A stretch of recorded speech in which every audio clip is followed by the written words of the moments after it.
నియోజకవర్గ ప్రజానికానికి గొప్ప శుభవార్త.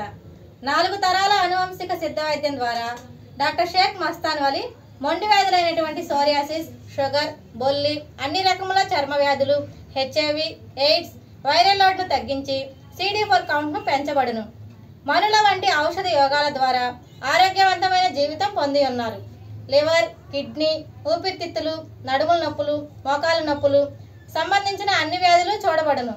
మెదడులో వచ్చు అన్ని వ్యాధులు, చిన్నపిల్లలకు వచ్చే సచ్చువాతం, అమ్మవాతం, నెమ్ము, ఆయాసం, ఆస్తమా మొదలగు అన్ని రకాల వ్యాధులకు అధునాతన వైద్యం సిద్ధ వైద్యం. షుగర్ వల్ల వచ్చే అన్ని సమస్యలకు చక్కటి పరిష్కారం లభించును. క్యాన్సర్కి ప్రత్యేకంగా చూడబడును.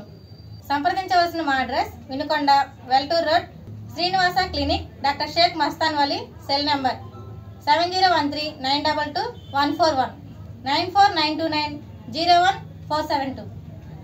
ది రన్ న్యూస్ కి స్వాగతం. ముందుగా నేటి ముఖ్యాంశాలు. డెక్కన్ క్రానికల్ ది బాధ్యతారాహిత్యం, ఆధారాలు లేకుండా కథనాలు రాయడం సరికాదు. ఎమ్మెల్యే జీవి. విశాఖ స్టీల్ ప్లాంట్ పై డెక్కన్ క్రానికల్ ఇంగ్లీష్ పత్రిక ప్రచురించిన వివాదాస్పదమైన కథనంపై ఎమ్మెల్యే జీవి ఆంజనేయులు బుధవారం స్పందించారు. ఎలాంటి ఆధారాలు లేకుండా డెక్కన్ క్రానికల్ పత్రికా కథనాలు రాయడం సరికాదని, డెక్కన్ క్రానికల్ ది బాధ్యతారాహిత్యమని ఎమ్మెల్యే జీవి ఎద్దేవా చేశారు. విశాఖ స్టీల్ ప్లాంట్ పై తప్పుడు వార్తలు రాస్తూ రాజకీయ లబ్ధి కోసం వేలాది మంది కార్మికులను శోభకు గురి చేసిన డెక్కన్ క్రానికల్ పై చర్యలు తీసుకోవాల్సి ఉందన్నారు. మిషన్ శక్తి 100 రోజుల కార్యక్రమంలో భాగంగా ప్రధానమంత్రి మాతృవందన యోజన వినుకొండ పట్టణంలోని బి సెక్టార్ నందు కొత్తపేట సచివాలయం పరిధిలో మహిళలకు మెటర్నిటీ బెనిఫిట్స్ గురించి సిఐడిఎస్ సూపర్వైజర్ కె శ్రీలత అధ్యక్షతన కార్యక్రమం నిర్వహించారు. ఈ కార్యక్రమంలో ఆమె మాట్లాడుతూ కేంద్ర ప్రభుత్వం మహిళలకు ఎన్నో రకాల పథకాలు అందిస్తోంది. చిన్నపిల్లల దగ్గర నుంచి సీనియర్ సిటిజన్స్ వరకు చాలా పథకాలు అమలు చేస్తుంది. వీటిలో మహిళల కోసం ప్రత్యేక పథకాలు ఉన్నాయి. ఈ పథకాల్లో గర్భిణీ స్త్రీలకు ప్రధానమంత్రి మాతృవందన యోజన పథకం చాలా ముఖ్యమైనది.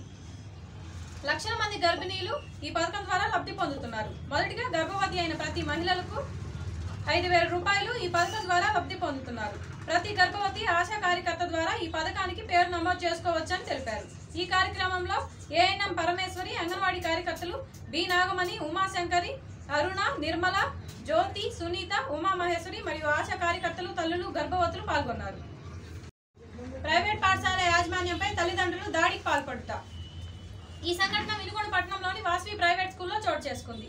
వినుకొండ పట్టణం ఇత్తుకుండి నగర్లోని వాసవి పాఠశాలలో విద్యాభ్యాసం తీసుకున్న అధిక మొత్తం ఫీజు చెల్లించినట్లు ఇవ్వాలని ఓ విద్యార్థి తండ్రి బొట్లగుంట శ్రీనివాసరావు ఒత్తిడి చేశారని, అందుకు తాము నిరాకరించడంతో అది మనసులో పెట్టుకుని గత రాత్రి స్కూల్ డైరెక్టర్ అయిన నాగోతు నాగలక్ష్మి తనపై, తన భర్త ప్రిన్సిపల్ నాగోతు అనిల్ కుమార్ పై దాడికి పాల్పడ్డారని తెలిపారు. బొట్లగుంట శ్రీనివాసరావు మరికొందరితో కలిసి విద్యార్థుల దాడికి దిగి తీవ్రంగా గాయపరిచారని, గాయాలతో వినుకొండ ప్రభుత్వ ఆసుపత్రిలో చికిత్స పొందుతున్న బాధితులైన పాఠశాల యాజమాన్యం తెలిపారు. ఈ ఘటనపై వినుకొండ పోలీస్ స్టేషన్లో ఫిర్యాదు చేశామని తెలిపారు. పిన్నెల్లి బెయిల్ పిటిషన్లపై విచారణ 18కి వాయిదా. మాచర్ల మాజీ ఎమ్మెల్యే పిన్నెల్లి రామకృష్ణ బెయిల్ పిటిషన్లపై విచారణ ఈ నెల 18 వాయిదా పడింది. 2 కేసుల్లో బెయిల్ ఇవ్వాలని ఇవాళ గుంటూరు అదనపు జిల్లా సెషన్ కోర్టులో పిన్నెల్లి తరపున న్యాయవాదులు పిటిషన్ దాఖలు చేయగా కోర్టు నిరాకరించింది. పిన్నెల్లికి బెయిల్ ఇవ్వొద్దని ప్రభుత్వం తరపున ఎస్పీపీ అశ్విని కుమార్ వాదనలు వినిపించాయి. దీంతో కేసు విచారణ కోర్టు 18కి వాయిదా వేసింది. గుంటూరు ఆర్టీసీ బస్టాండ్ వద్ద గల రైతు బజార్ కేంద్రంలో బియ్యం మరియు కందిపప్పు విక్రయ స్టాల్ను ప్రారంభించిన గుంటూరు తూర్పు ఎమ్మెల్యే మొహమ్మద్ నజీర్. ఈ సందర్భంగా ఆయన మాట్లాడుతూ ప్రజలకు అందుబాటులోకి వచ్చిన నిత్యావసర ధరలు, గుంటూరు పట్టణంలో ప్రభుత్వం నిర్ణయించిన ధరలకు నాణ్యమైన బియ్యం, కందిపప్పు తక్కువ ధరలకు ప్రజలకు అందించేందుకు ప్రత్యేక అమ్మకాల కౌంటర్ ప్రారంభించి ప్రజలకు అందజేయడం జరిగింది.